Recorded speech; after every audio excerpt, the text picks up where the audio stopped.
Good evening.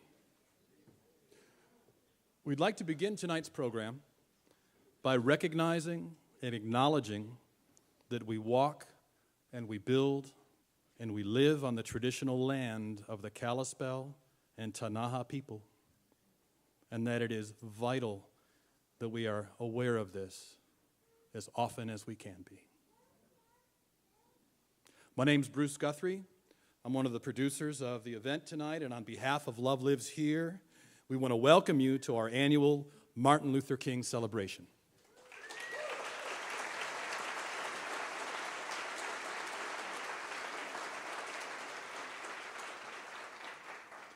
Tonight we are recording for Montana Public Radio. This program will be broadcast as the Monday night Martin Luther King special at 8 p.m., so you can listen to it again with your loved ones who couldn't make it tonight. As always, this year's program began as a seed of an idea, and it quickly took on a life of its own. It includes contributions from dozens of creative and hard-working people who hope their efforts pay off in your edification tonight and in the days to come, because there is still a lot of work to do, isn't there? If you feel tonight's program was uplifting to you, you can show your appreciation by dropping a couple of bucks into a basket on your way out, or by purchasing a ticket to the after party, where you can mingle with the artists and enjoy beverages and snacks and entertainment by Halladay Quist above Wasabi. The tickets are available at the Love Lives Here table in the lobby. It's been a year since we were all in this place celebrating Dr. King, and what a year it's been. If nothing else, it served as a living reminder of how important it is that we take some time to take a breath and center ourselves, to remind ourselves of who we are as a people and what our true values are as a nation. And Martin Luther King is our very best reminder of what it really means to be an American. So we set aside this time once again to celebrate him and his call to us to become better than we thought we could be. At this time, I'd like to introduce Alan McGarvey, who will present this year's Peacemaker of the Year Award on behalf of Love Lives Here and the Mountain View Mennonite Church.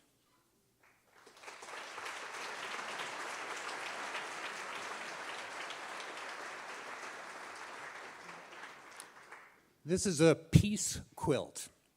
We give it as a traveling award to honor those in our valley who have the courage and perseverance to work toward a more civil, peaceful, healing, and harmonious community.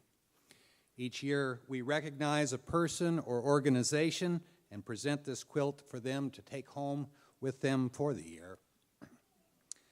The Peace Quilt is both an award and an opportunity to contribute to a community dialogue about peacemaking. We have the words peace, restore, forgive, community, cross-stitched on the four borders of the quilt.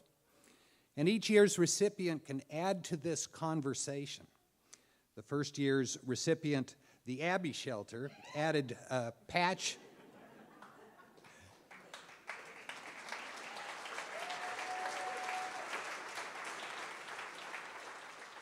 This is the patch they added. They contributed these words: safety, independence, empowerment. In making this award, we recognize that peacemaking is more than just believing in and hoping for peace. Peacemaking is action. It is making a change. It is service. Peacemakers are healers who address hurts and wounds. They practice forgiveness. They facilitate reconciliation.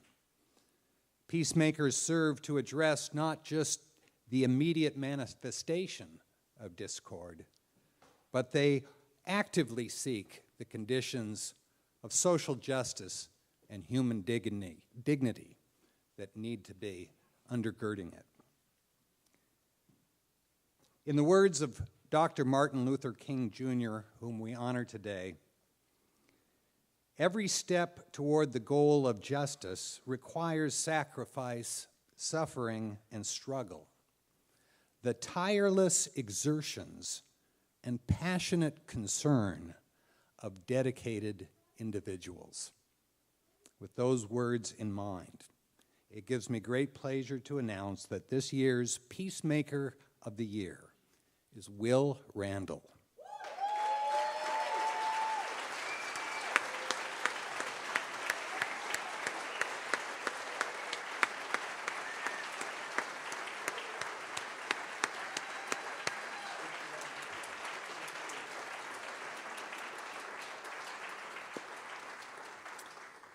Today we honor one of our own because he has brought us together in the cause of making peace. Will was quick to recognize the dangers of white racism that have sought a foothold in our community, and he went right to work, helping to form the Love Lives Here organization and guiding many effective responses that elevate our community's truer values. Voices, actions, and attitudes that classify any people as inferior or unworthy of respect because of their faith or because of the characteristics with which they were born are a sickness that hurts, that steals dignity, a cancer that cripples and degrades us all. Will has devoted untold energies to take this disease head on. Will seems to always bring a gentle steadiness to confrontation. In the face of ugliness, Will's own countenance is not creased with anger. His voice is calm. He listens. He encourages. He inspires. Yet he never fails to stand firm. He leads from a grounded assurance that truth and kindness are stronger than fear and hate. This is an opportune time to honor Will because he's stepping down from leadership in the Love Lives Here organization, which he worked to create. But Will is not retiring from the battle. He continues to devote the same energies at the statewide level as chairman of the board of the Montana Human Rights Network. And you can be sure that at every rally and event in this valley, his face will be there, reminding us all of the right way to work for peace. Will, please take this quilt home along with our gratitude. All right. Thank you.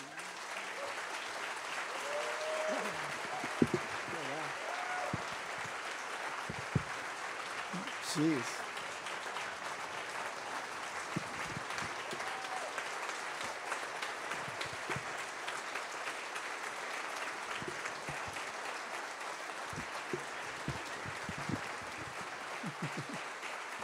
Thank you. Thank you, everyone. Thank you, Alan. What an honor. I mean, I hold these other groups and individuals that won this award in the highest esteem, the Abbey Shelter and Center for Restorative Youth Justice. Just do outstanding work. I'm just one guy who tries to have put the right people in the right place to help this effort forward. So first of all, I need to thank the staffers we've had at Love Lives Here, Nathan Costed, Paige Rappley, and Sherilyn DeVries, all the volunteers, all the generous donors.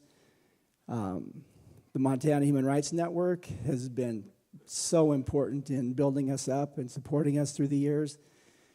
But mostly I'd like to thank the community because I think all I try to do is speak for all of you. You know what's right, and I'm just trying to give you a voice. So thank you for everything. And I have an idea for next year's winners. I'd like to nominate the two organizers from the Love Not Hate block parties that were in Whitefish and Columbia Falls.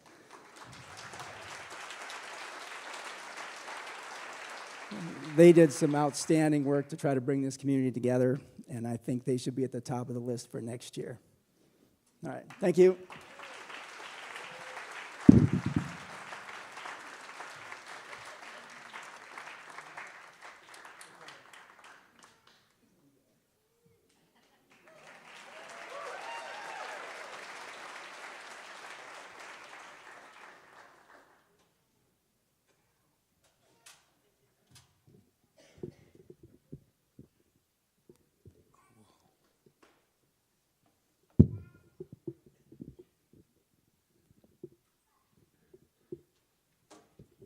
All right, I'll hold it.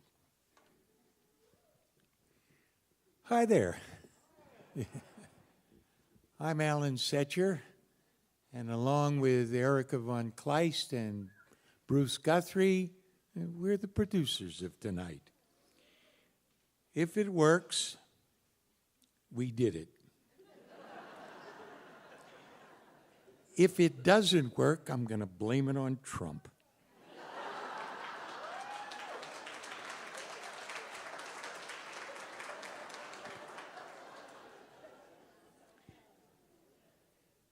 So tonight, we channel the spirit of Martin Luther King.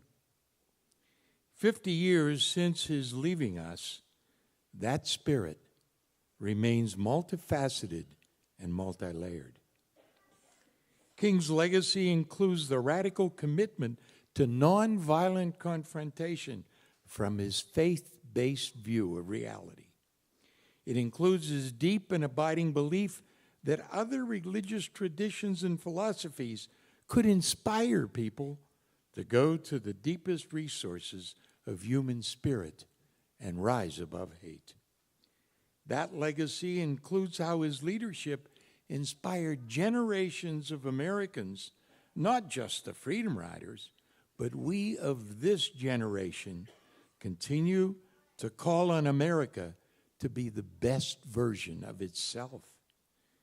In the musical Hamilton, Lin-Manuel Miranda echoed his words when from the stage we are challenged. When you're living on your knees, you rise up. Tell your brother that he's got to rise up. Tell your sister that she's got to rise up. On the protest lines of the 60s, those lyrics would certainly have added inspiration along with the famous "We Shall Overcome." King's legacy includes his simple but profound insistence that the founding vision of our nation means that everybody is somebody and that nobody should live without dignity and safety. He insisted that the time is now, not tomorrow, not next week or next year, but now. I quote him, "We are now faced with the fact that tomorrow is today. We are confronted with the fierce urgency of now. In this unfolding conundrum of life and history, there is such a thing as being too late. Over the bleached bones and jumbled residue of numerous civilizations are written the pathetic words, too late. We still have a chance today, nonviolent coexistence or violent co-annihilation." End of quote. The legacy includes King's evolution toward understanding the unique manifestation of the black experience in America and how he and his rivals indeed had more in common than most of us realize today. It includes an understanding that after the landmark legislation of the 1960s, we were far from finished. Our efforts had to include a powerful campaign against systematic poverty and a campaign against the Vietnam War that perpetuated that poverty. And finally, it includes the revelation that Martin Luther King's work is not a thing of the past, but a vital part of our present and our future as people of goodwill who love this country and who study, meditate on, and carry out his philosophies and practices. A few weeks before his assassination in Memphis, King spoke at Riverside Church in New York, where he said, "When I speak of love, I'm not speaking of some sentimental and weak response. I'm speaking of that force which all of the great religions have seen as the supreme unifying principle of life. Love is somehow the key that unlocks the door which leads to ultimate reality." And so tonight, the leading musicians of the Flathead become the guardian of King's spirit as we travel his road from Montgomery to Birmingham, from India to Selma, and from there to Washington and Memphis. And we further extend King's residence to Whitefish, the little town that could. And from the Riverside pulpit, King added, perhaps a new spirit is rising among us. If it is, let us trace its movement well and pray that our own inner being may be sensitive to its guidance, for we are deeply in need of a new way beyond the darkness that seems to be closing around us. Tonight, we celebrate Martin Luther King, his legacy, and his undying spirit.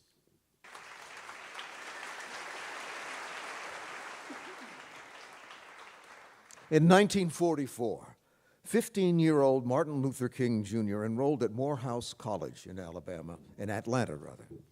At the age of 19, he began his graduate career in theological studies at Crozer Seminary and Boston University, where he earned his PhD at age 26 in systematic theology. During these years, King became convinced that the only way for real justice to be rendered on this earth was for the truths of heaven to be revealed, believed, and practiced. By the time he took his first pastorate at the Dexter Avenue Baptist Church in Montgomery, Alabama in 1954, he was absolutely committed to nonviolence as a way of life. David Walburn's song, Awakening, imagines a young king realizing that the way of Jesus' love was his only path forward in the struggle for justice in America.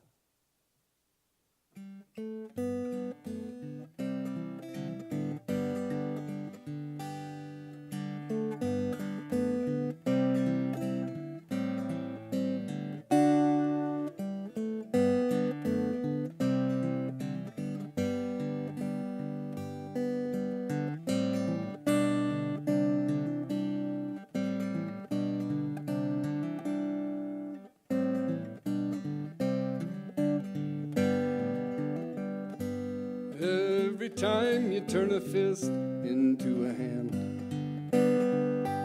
and an enemy is made your friend, because you turned the other cheek and would not fight. You keep Jesus and his love, Jesus and his love, Jesus and his love alive. And every time you greet a stranger with a smile, even if it's only for a little while, you bring a little light into their lives, keeping Jesus and his love, Jesus and his love, Jesus and his love alive. And it's a love like no other that he gave to you and me, to bring us all together and give us something to believe in. Open up our hearts and open up our minds, so we may know the power of the love he left behind. And every sacrifice we make for someone else won't be measured on a scale like commonwealth, but the joy inside your heart will multiply, keeping Jesus and his love, Jesus and his love, Jesus and his love alive.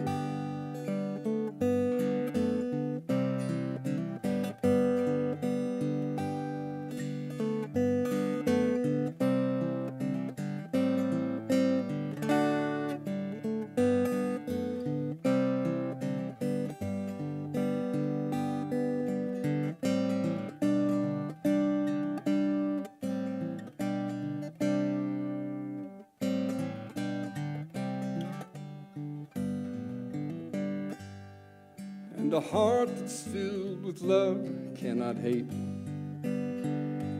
And the love inside that heart fills every space, shining light with any darkness left inside, keeping Jesus and his love, Jesus and his love, Jesus and his love alive.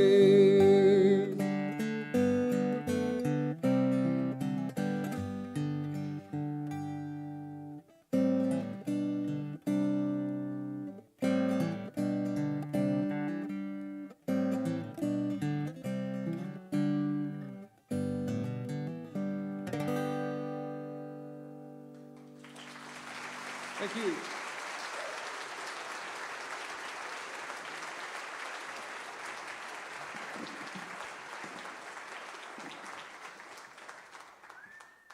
King's convictions were put to a test in December of 1955 upon the arrest of Rosa Parks for disobeying Montgomery's segregation laws on a city bus. King was appointed to lead the black community's response, and 1 month later, with his wife Coretta and his infant daughter inside, his home was bombed. He pleaded for nonviolence in an impromptu address to an angry crowd while standing in the rubble. A boycott of the Montgomery city buses lasted a year before the Supreme Court ruled that segregating buses in Alabama was unconstitutional. King and his nonviolent philosophy were thrust into the center of a movement that he would come to lead. Halladay Quist reminds us of King's first public campaign with Stride Towards Freedom.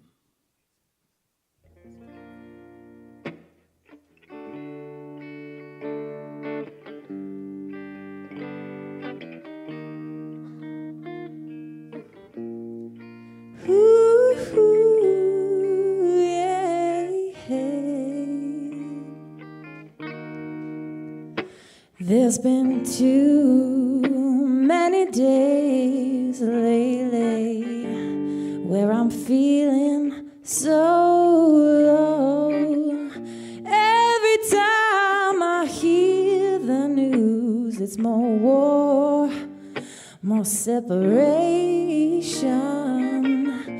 How long ago did Martin have his dream and take a chance and make a change to stride toward freedom, freedom. Ooh, ooh, ooh, ooh. Yeah, yeah, yeah. Oh, yeah.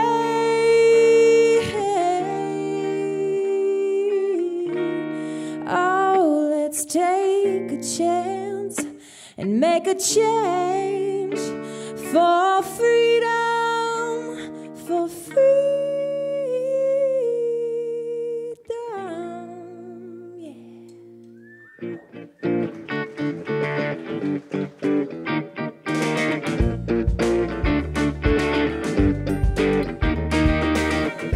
You know what we gotta do for freedom, freedom, yeah. Stand up, let's come together and sing out from your heart for freedom, freedom. Stand up, let's come together and sing out from your heart for freedom, freedom. Yeah.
change for freedom, for freedom.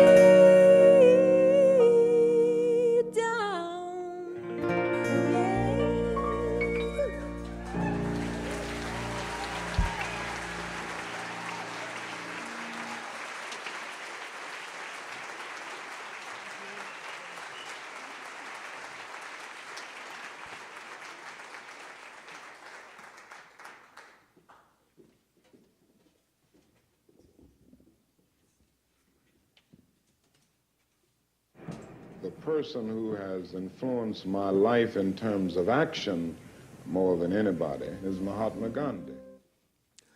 Martin Luther King published his book about the Montgomery campaign, Stride Toward Freedom, in 1957. A year later, he visited India as a guest of Prime Minister Nehru. From the early days of the Montgomery bus boycott, he referred to India's Mahatma Gandhi as the guiding light of our technique of nonviolent social change. Upon his arrival there, he said, "To other countries, I may go as a tourist, but to India, I come as a pilgrim." As we shall hear in Jeremy Reinbolt's song, performed by Rebecca Spear, King's trip to India solidified his commitment to his belief that darkness cannot drive out darkness, only light can do that.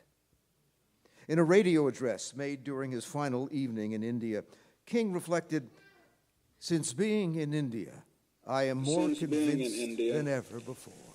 I am more convinced than ever before that the method of nonviolent resistance is the most potent weapon available to oppressed people in their struggle for justice and human dignity. In a real sense, Mahatma Gandhi embodied in his life certain universal principles that are inherent in the moral structure of the universe. These principles are as inescapable as the law of gravitation. And if this age is to survive, it must follow the way of love and nonviolence that he so nobly illustrated in his life.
The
And so I say to you today, you may speak with tongues of angels, but if you have not love, it means nothing. You may ascend the heights of academy, but if you have not love, it means nothing. You may bestow great gifts of charity, but if you have not love, it means nothing. You may spill your blood, die a martyr's death, but if you have not love, it means nothing.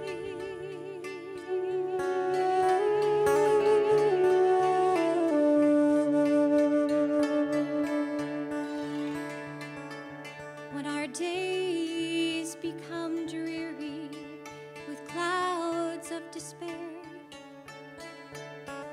when our nights become darker than 1,000 midnights, let us realize that the arc of the moral universe is long, but it bends toward justice.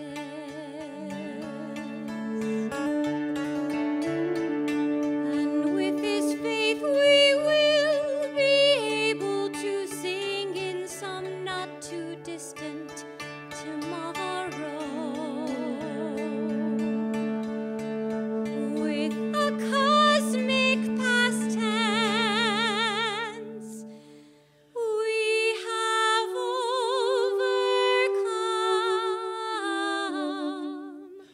We have overcome. Deep in my heart, I did believe we would overcome.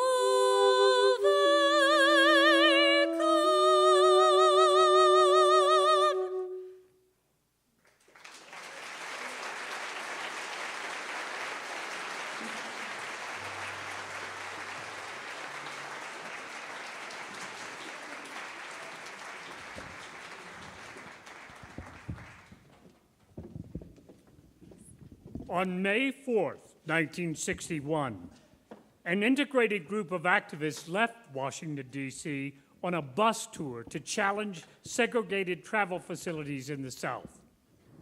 Within days, one of their buses was burned, and as they attempted to escape, they were attacked and beaten by men armed with clubs, bricks, iron pipes, and knives. Another group starting from Nashville was arrested while waiting for buses in Birmingham, Alabama. The police drove them to the state border, dropped them off on the side of the road, and told them not to come back. Although they were warned and given an explanation, nevertheless, they persisted and returned to Alabama anyway. Dr. King spoke at a rally in support of the Freedom Riders in Montgomery, Alabama, while several thousand hostile protesters surrounded the church where the event took place. They threatened everyone inside, injured some of the federal marshals guarding the church, and set fire to automobiles. Attorney General Robert Kennedy called the governor of Alabama and ordered him to have Alabama National Guard to disperse the crowd.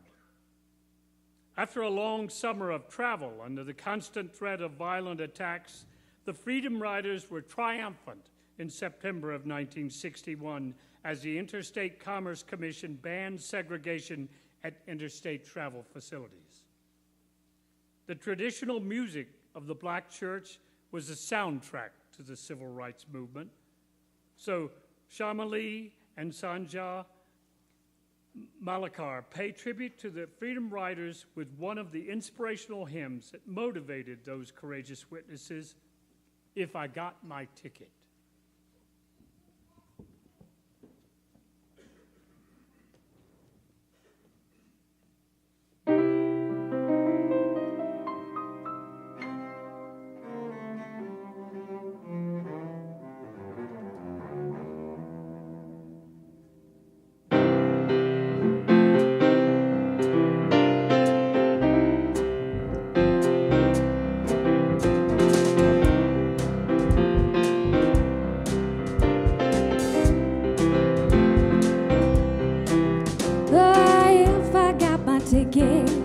Can I ride? Oh, if I got my ticket. Can I ride? Oh, if I got my ticket. Can I ride away into heaven in the morning? Well, I hear a lot of talk about that gospel train. I wanna get on it to ease my pain. Return to the station and patiently wait. The train is coming and it's never late. It's so long coming that it worried my mind. There's no way that I'll be left behind. No, if I got my ticket, can I ride? Oh, if I got my ticket, can I ride? Oh, if I got my ticket, can I ride away into heaven in the morning? Oh, I hear the roaring of that gospel train. Better get ready, 'cause it's on its way. Be down at the station right on time. If you're not ready, you'll be left behind. Clean out the world and leave no sin. I'm here to tell you that it's coming again. Oh, if I got my ticket, can I ride? Oh, if I got my ticket, can I ride? If I got my ticket, can I ride? Oh, away into heaven in the morning.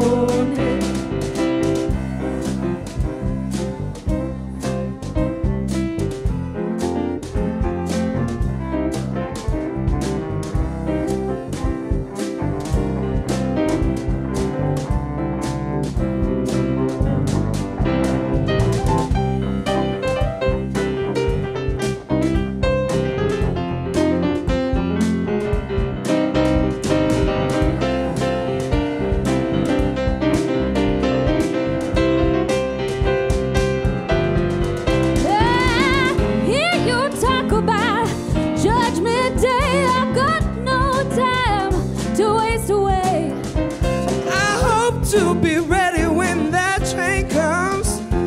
I picked up my ticket and my work's all done. Got to clean up this world and leave no sin.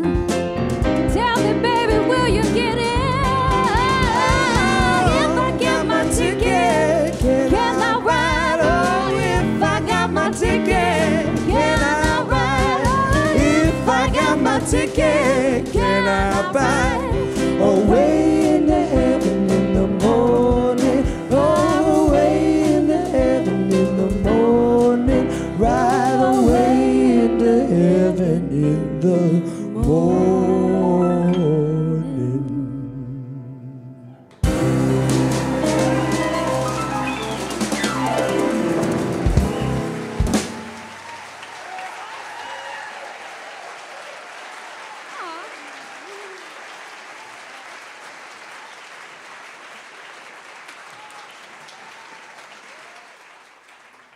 1968 was a hell of a year for the fortitude to confront fear.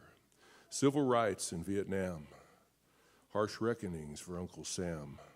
Martin Luther King and Robert Kennedy were both blown into the cosmic sea.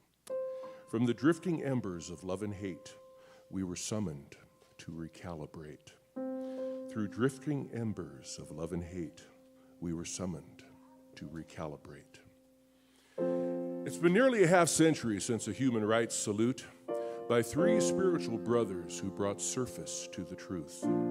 With the fastest race in history run, triumphant upon the dais. Triumvirate brothers united together in radiant defiance. At the wire, winning silver was an Australian gentleman who earlier that day was flying on adrenaline. Placing second in the story that would illustrate forever the Olympic project for human rights and the power of together. A crucible was forged before this immortal scene after the Australian champion sensed Martin Luther King. Silent and nonviolent, there were two prepared to do what their conscience and commitment would allow them to. The two black Americans, Tommy Smith and John Carlos, then asked Peter Norman, Do you believe in human rights? Do you believe in God? Could you believe in justice if justice was outlawed? The heart of Peter Norman spoke, most certainly I do. And when you present your human rights salute, I'll stand with you. As the Star-Spangled Banner played, fists were raised as two heads devoutly bowed. They were shoeless for the poor, wearing necklace and scarf for the lynchings thus allowed. An image for the ages was thus created beneath those bright Olympic lights, each man proudly wearing upon his chest a badge reading Olympic Project for Human Rights. The aftermath for Carlos and Smith was expulsion from the games, whereas Peter Norman returned down under to disreputable acclaim. But the salute they shared upon the dais at Mexico's Olympiad was like a pebble tossed into a pond whose ripples live on, radiant. Let us all remember the response to the questions posed by Carlos and Smith to their brother, Peter Norman, who finished his race in 2006. Pall-bearing the casket of Australia's champ were 2/3 of the triumvirate, who in Mexico City one evening in October 1968 helped summon the dawn with their soulful and loving song, a hero's call and response. Please recite with me. Do you believe in human rights? Do you believe in God? Could you believe in justice if justice was outlawed? The heart of Peter Norman spoke, most certainly I do. And when you present your human rights salute, I'll stand with you. When you present your human rights salute, I'll stand with you.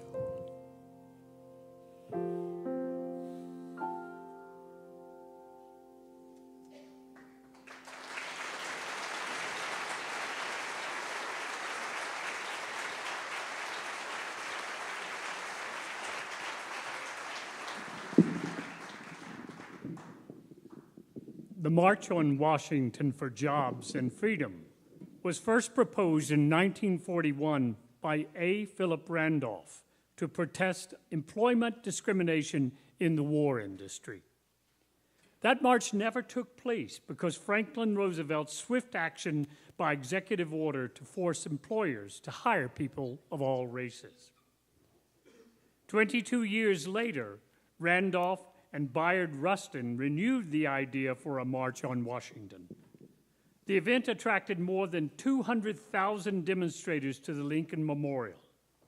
It was supported by all major civil rights organizations as well as by many labor and religious groups. It was there that Martin Luther King delivered his prepared remarks on the metaphor that people of color had been given bounced checks on the promissory note that the founders provided with the Declaration of Independence and the Constitution. It was at the end of that speech that King launched into an impromptu tribute to a dream of what America would look like with its promise fulfilled for all its citizens. Those words became immortalized among the greatest speeches ever given. David Walburn recreates that moment for us with I Have a Dream.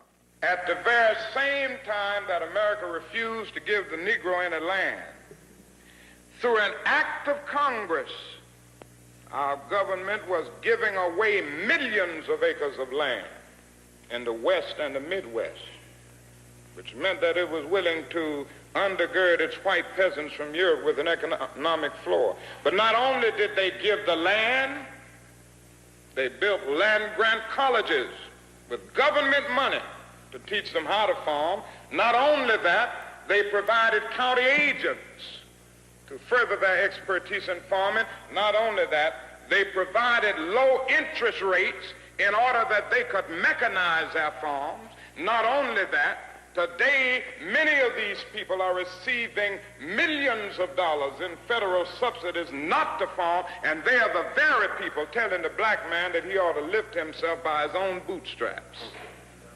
Now, this is what we are faced with, and this is the reality. Now, when we come to Washington in this campaign, we are coming to get our check.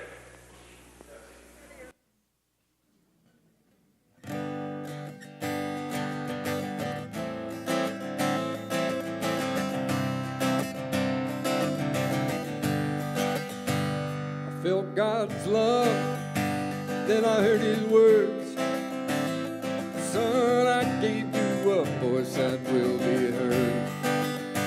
Don't be afraid, don't back down. But you cannot keep to yourself what you have found.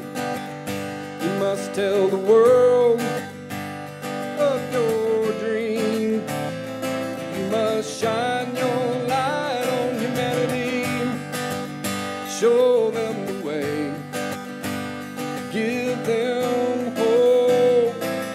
Tell all of my children, why do you already know I have a dream? I have a dream, burning like a fire in me.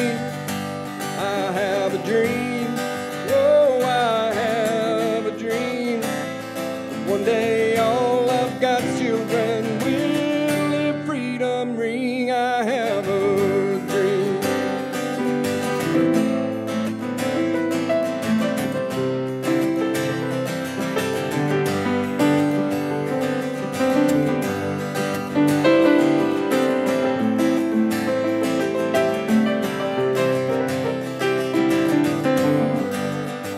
We're all the same, you and I.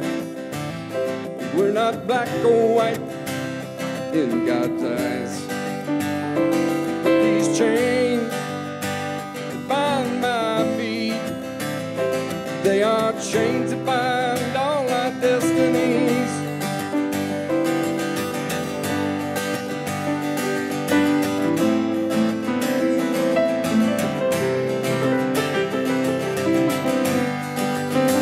I have a dream.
On March 7th, 1965, a determined group of protesters set out from Selma, Alabama, on a march to Montgomery to call for voting rights for all citizens of Alabama.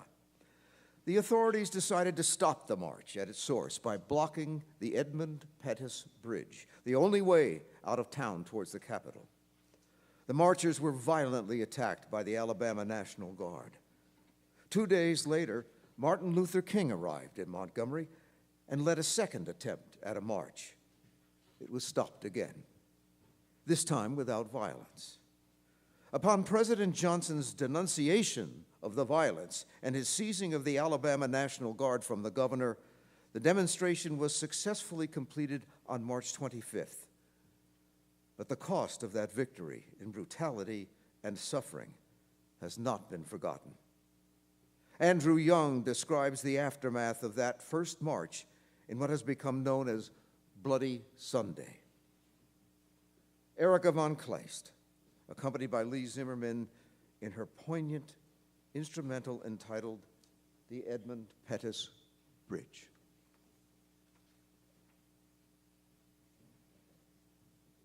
We were about 2 blocks away from the bridge, and we went back to try to help people back.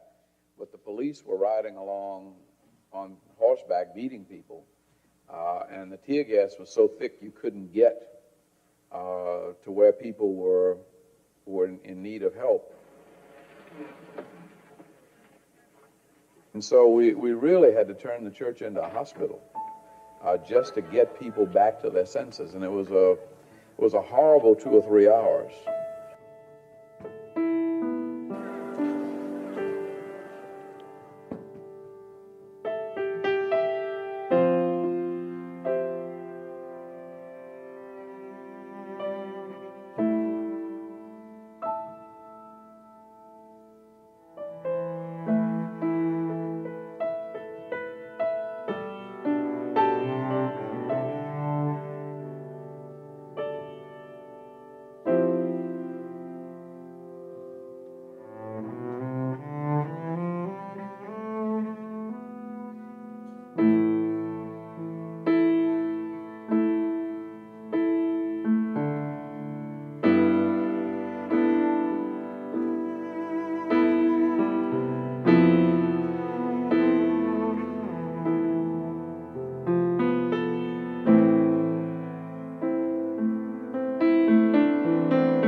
Is that clear to you? I've got nothing further to say to you.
Throughout most of Martin Luther King's public work, he preferred to use the term Negro, which was the traditional terminology for his people in America.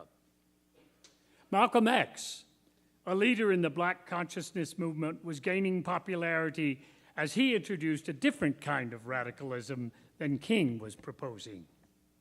While King led a movement to integrate all people in the American dream of social and economic equality, Malcolm X called for a total separation from American society based on economic and political independence. Although their contrast in tactics and strategies are often highlighted, Martin Luther King and Malcolm X had goals in common that are often overlooked. They served to affect each other's evolution. Before Malcolm X's life was cut short in February 1965, he had expressed interest in working more closely with the nonviolent movement. Toward the end of Martin Luther King's career, he began to understand and adopt the concerns of more militant groups. He dropped the outdated term Negro and began to use the modern phrase Black. Nick Spear emphasizes the common goals of human dignity, independence, and the personal pride that they both shared with all hearts tonight.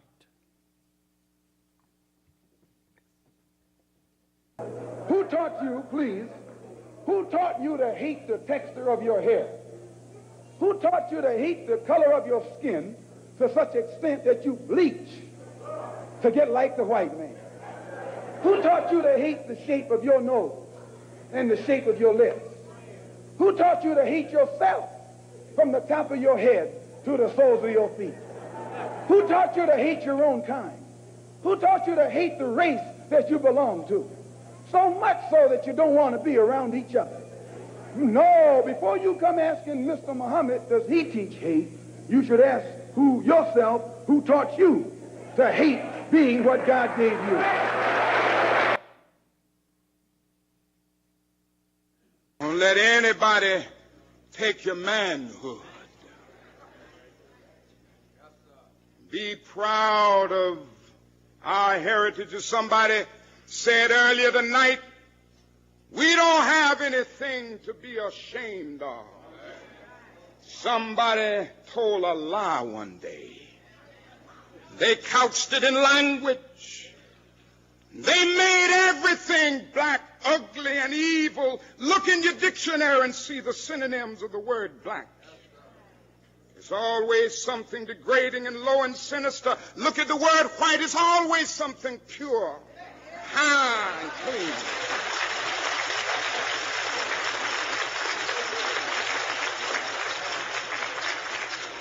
But I want to get the language right tonight.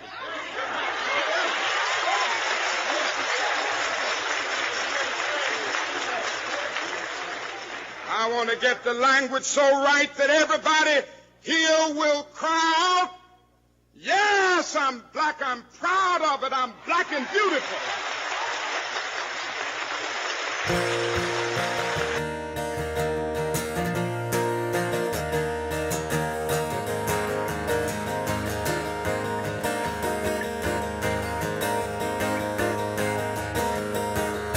Let every soul believe the world is split in two, good and demon see. But I will not bow down before your God of fear. Love will bear the crown, so let the bells ring clear. If we can weather the weather and not fall apart, we can bring it together if we fight the hate with heart. All hearts tonight, see this city shine its light, so let the torch burn bright. You can't ignore the war, this fictional divide. Every cathedral door is swinging open wide, and we can weather the and not fall apart. We can bring it together if we fight the hate with heart. All hearts tonight, we'll see this city shine. It's light, so let the torch burn bright. All hearts tonight, all hearts tonight.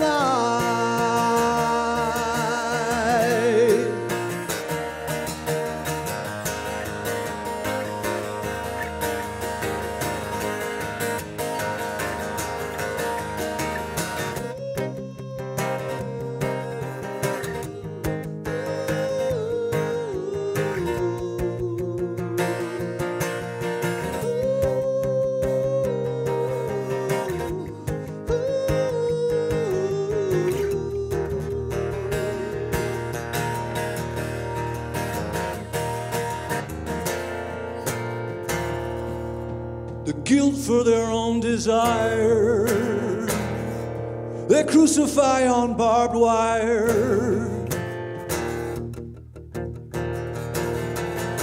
But we can pick it up, pick all the pieces up, we can make it an upward spiral. From every city's heart out to the fringes, kick every closet door off of the hinges. There is a fear of art, there is a fear of light, so many broken hearts, but we can win the fight. With two open arms, we can soar above, bury the cannons and win the war with love. We'll see this city rise above to the promised land that King was dreaming of. If we can weather the weather and not fall apart, we can bring it together if we fight the hate with heart. All hearts tonight, we'll see this city shine. It's light, so let the torch burn bright. All hearts tonight, all hearts tonight.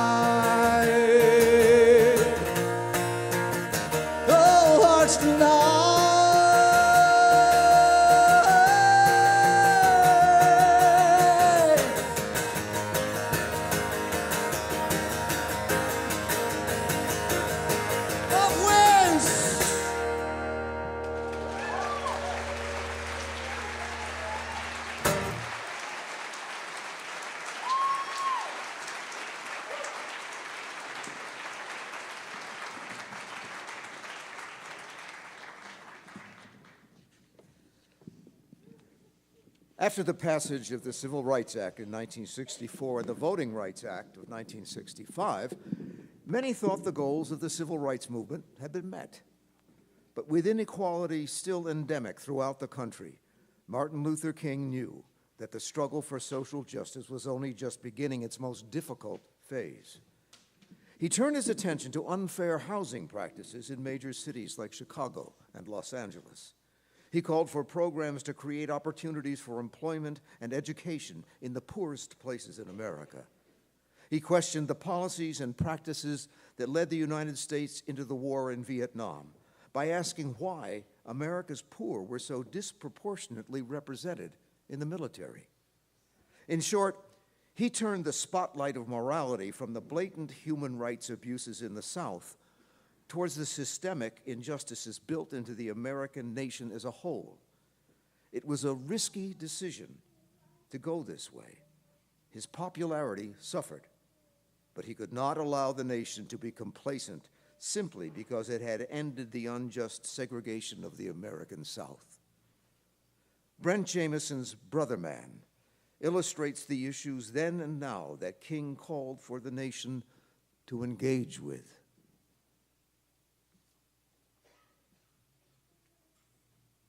We read one day, we hold these truths to be self-evident, that all men are created equal, that they are endowed by their Creator with certain inalienable rights, that among these are life, liberty, and the pursuit of happiness. But if a man doesn't have a job or an income, he has neither life nor liberty and possibility for the pursuit of happiness. He merely exists.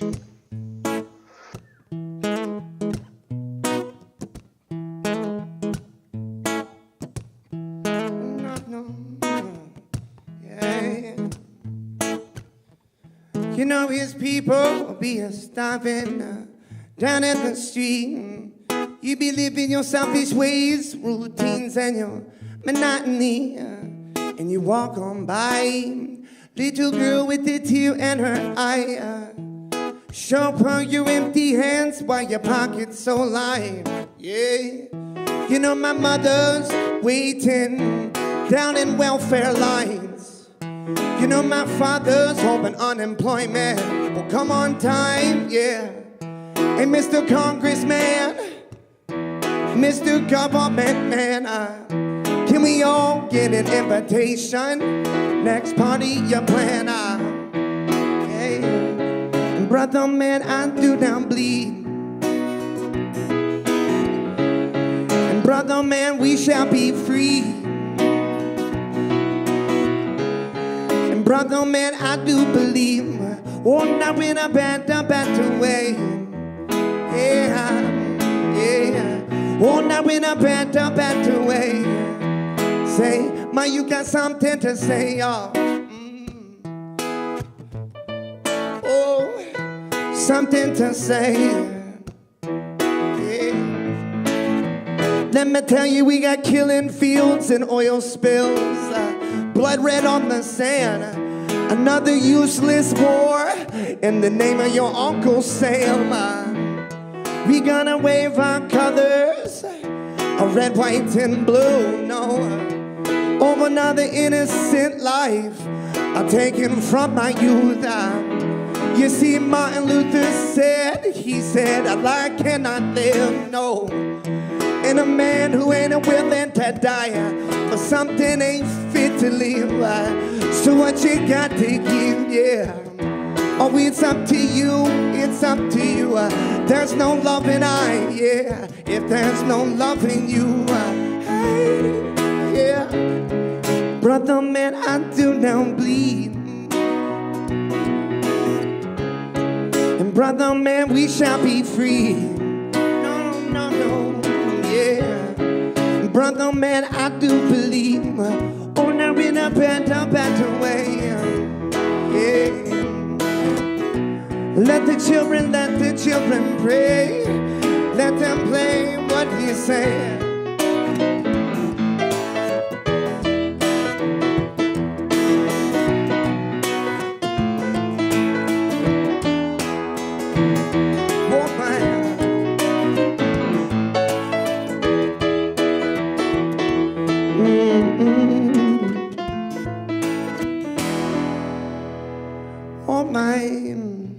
How's everybody doing tonight? Yeah.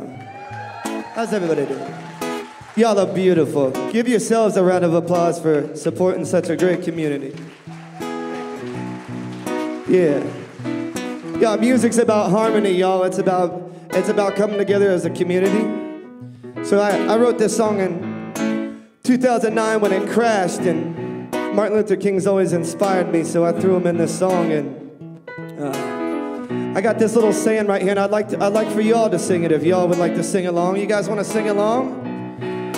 I say you guys want to sing along. So here's how it goes. I'm gonna go like this and say like this, and then you're gonna follow it up. So I'm gonna go. I'm just speaking my truth and talking to the youth. Get up, brother man. I'm just speaking my truth, talking to the youth. Get up, brother man. I'm just speaking my truth and talking to the youth. Get up, brother man. I'm just speaking my truth and talking to the youth.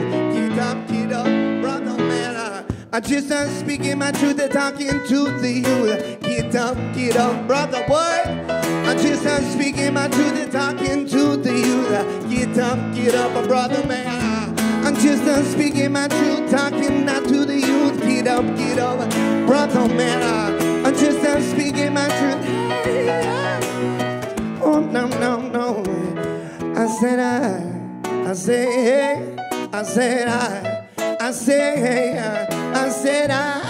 I said brother man, walk now. I said, brother man, take out your hand now. Take out. I say, hey Bruce, can I get some Martin Luther King in the background? Yeah. That we spend $322,000 for each enemy we kill in Vietnam, while we spend in the so-called war on poverty in America only about $53 for each person classified as poor. The other thing I want you to understand is this,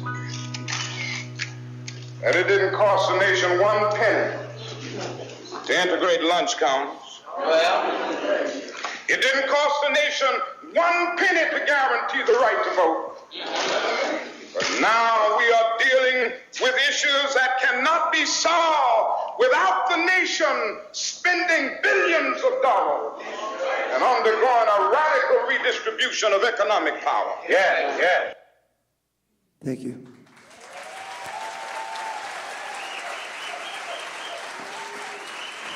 Donny Rifkin on the keys, ladies and gentlemen.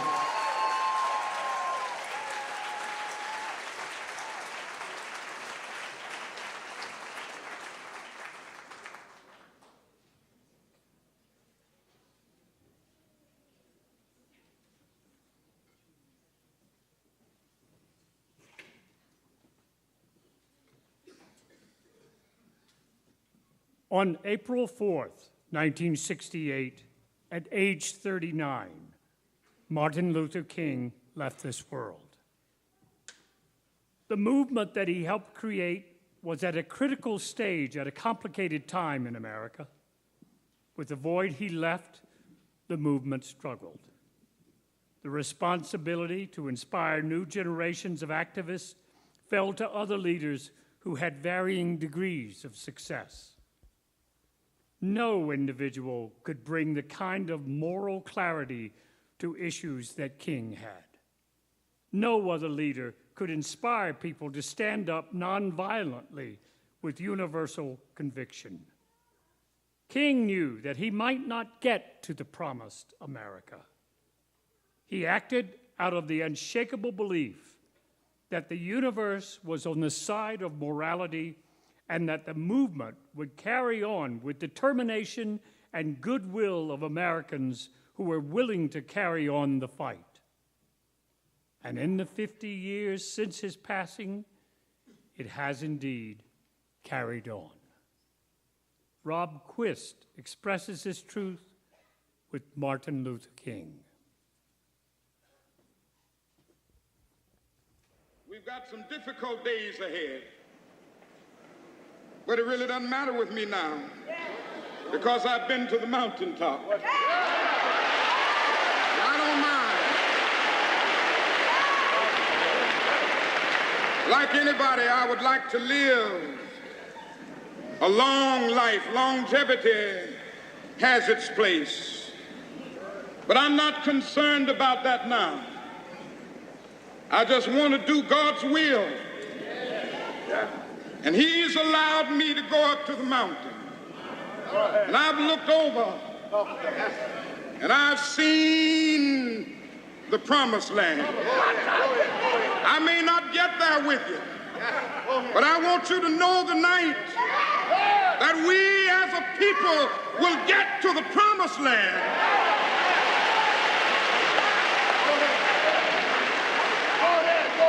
So I'm happy tonight. I'm not worried about anything. I'm not fearing any man. Mine eyes have seen the glory of the coming of the Lord.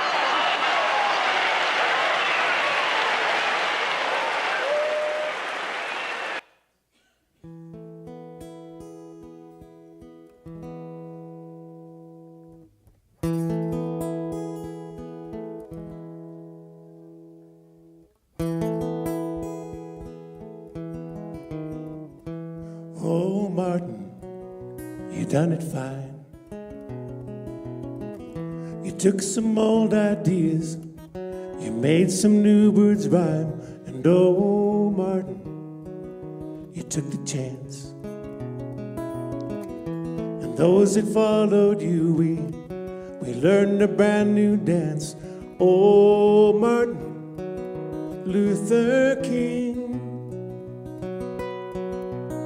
give to me you're hungry, you're naked and you're cold, and I will give them peace of mind, forests to roam. Send to me your weary, the young man and the old, and I will give them freedom and call them my own.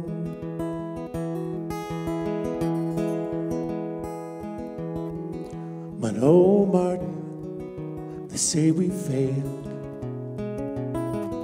The captain's down below, the ship has lost her sail, and oh, God, the dream has died.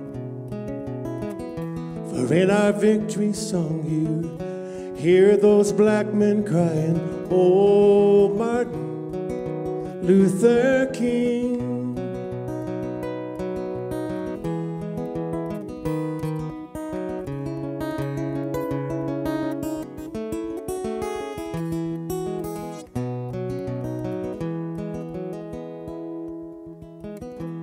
Oh, Martin, I think you've gone too soon. And God knows on this day we sing that freedom tune. And oh, Martin, we'll start again. We'll brush the tears away. We'll face the world like men. And oh, Martin, more than silver and gold, we've got words to believe in and tales to be told. And oh, Martin, it's not too late to say. Give to me you're hungry, you're naked and you're cold, and I will give them peace of mind, forest to roam. Send to me your weary, the young man and the old, and I will give them freedom and call them my own.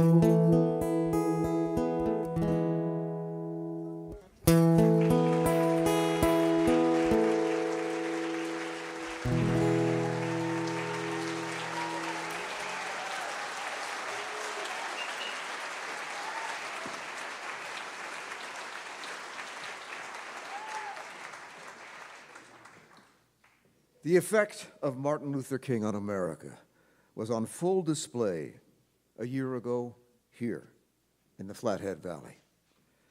As Whitefish was besieged with hatred, the response of the community was inspired by his principles.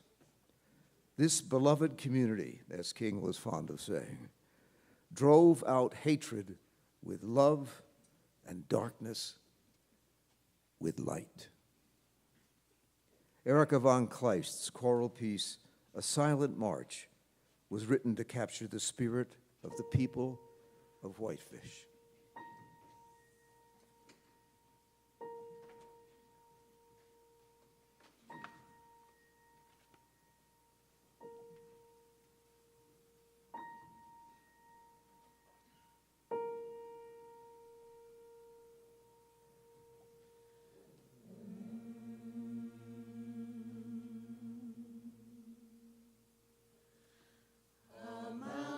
Stands the river.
On behalf of Love Lives Here, that'll do it for this evening.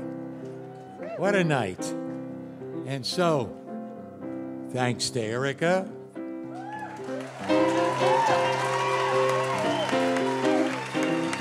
And Bruce up in the booth. To all of you for just being who you are. Because this is the little town that could. And so, we got a whole mess of thanks to do. Our chorus over there. Oh, Kirsten, Sandee, Merle, Rebecca, Ivalu, Halladay, Hilary, Ross, Dave, Lee, and Nick. Thank you.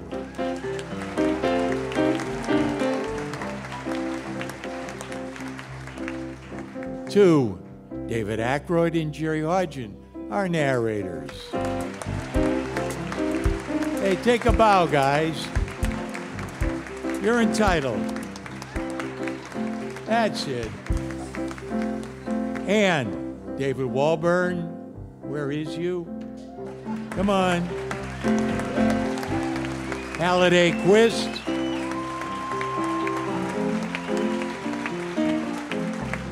Jeremy Reinbolt. Rebecca Spear. Nick Spear. Shyamali and Sanjaya Malakar. Jack Gladstone.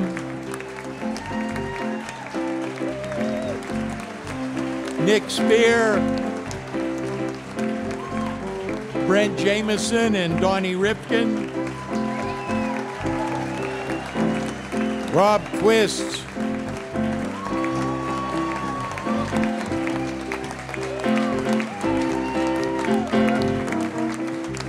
And then a whole mess more of people.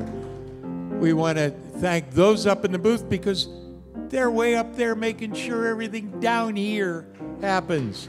To Micah Groshop up in the booth. To Marco Franconi, to Nico Hudak and Braden Richardson and Ian, to Mariah and Allie, for the marketing, Dinah Albert, Dale Hernandez, Sherilyn DeVries, Lucy Smith, our media and communications and sign putter upper extraordinaire, Sherilyn DeVries.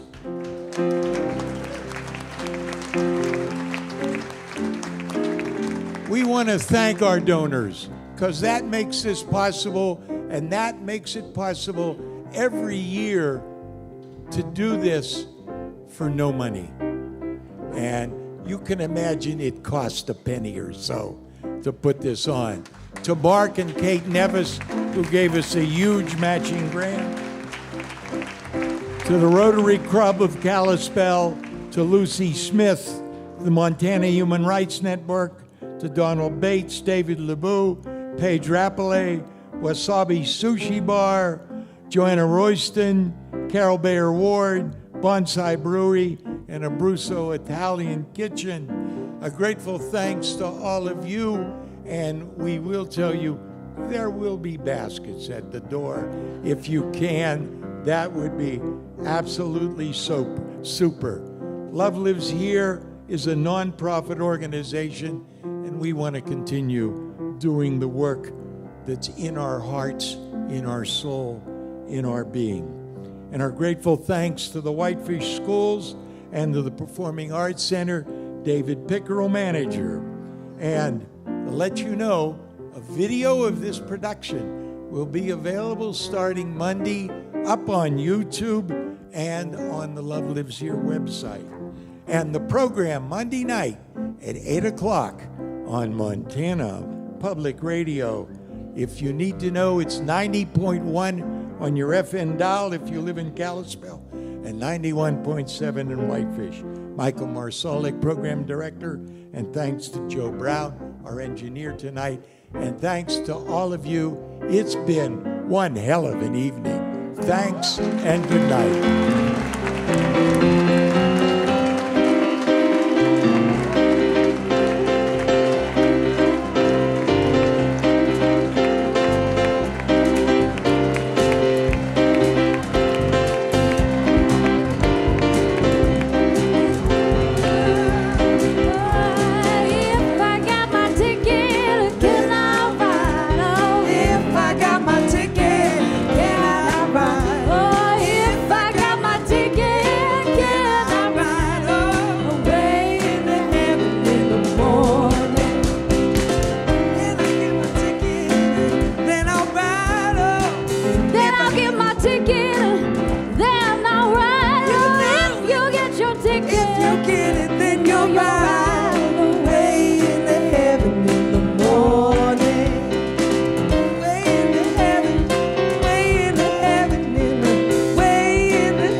Night all.